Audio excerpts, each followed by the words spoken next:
আজ একটা ছিল দাদার বাড়িতে নিমন্ত্রণ, তো সেখানেই খাওয়া দাওয়া হচ্ছে আর কি।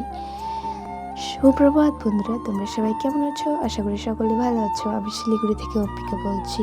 আজকের একটা শুভ দিন, তাই আমি ক্যামেরা বন্দি করে রাখছি, স্মৃতি হয়ে থাকবে। তো আমরা বাড়ি যাচ্ছি আর কি, সবাই মিলে খুবই মিস করব।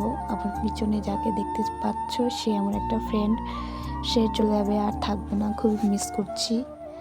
আর এদিকে সবাই তো হাসি মজা করে দেখো। তারপর সাদা ট্রেনের মধ্যে উঠে দেখো আমার অবস্থাটা দেখতে পাচ্ছ একবার, আমার অবস্থা কি হয়ে গেছে। তারপর দেখো সাঁতরাগাছি এসে একদম এত প্রচণ্ড পরিমাণে ভিড়, এখানে কিছু বলার নেই। তারপর এখান থেকে যাব আমরা শিয়ালদা স্টেশন। তো সাঁতরাগাছি থেকে শিয়ালদা আসতে কিন্তু খুবই হ্যারাসমেন্ট হয়ে গেছি।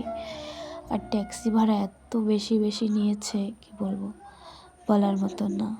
সে ভালো থাকে।